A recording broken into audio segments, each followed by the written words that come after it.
If you're unvaccinated and you're going around without being tested, you are an arrogant, selfish SOB. You got proof of that? An arrogant, selfish SOB. The reaction from Fox viewers was intense.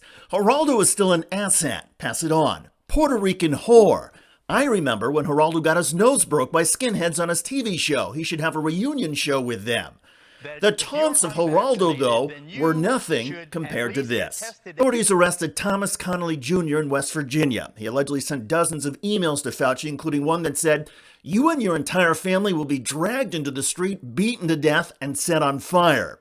Another email said, "I will smash every bone in your worthless venal criminal elf skull. I will slaughter your entire family."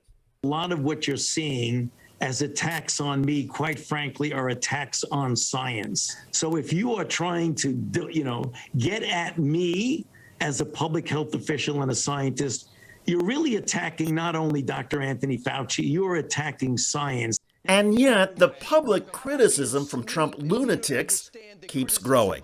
He's instantly disqualified himself as a scientist, in addition to revealing that he's got weird Louis XIV tendencies. Don't come knocking on my door with your Fauci outie. You leave us the hell alone. The government was hoping that they could sort of sucker 90% of the population into getting vaccinated, and it isn't happening.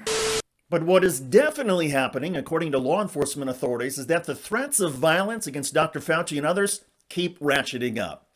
Hello, everybody. I'm David Shuster, and thanks for joining us. The recent criminal complaint against Thomas Patrick Connolly Jr., age 56, charges him with threats against a federal official and interstate communication containing a threat to harm. If convicted, Connolly faces a maximum of 10 years in prison. Beginning in December 2020 and up until July 2021, Connolly allegedly used a Switzerland-based encrypted email service to send his menacing emails. Investigators were able to track him down by tracing the IP address. In a statement, U.S. Attorney Jonathan Lesner said, quote, "We will never tolerate violent threats against public officials. Our public health officials deserve our thanks and appreciation for their tireless work, and we will not hesitate to bring charges against those individuals who seek to use fear to silence these public servants." Fauci has been the subject of death threats before. In 2020, he received an envelope containing white powder that exploded in his face. Till the examination came back and we found out that it was harmless powder, my children were very, very distraught by that. And that's more painful to me than some jerk threatening my life. Fauci and his family now have a 24/7 security detail.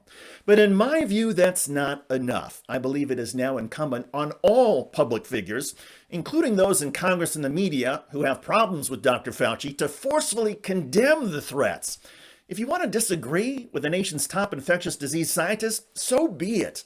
But all of us need to do more to tamp down the potential for violence.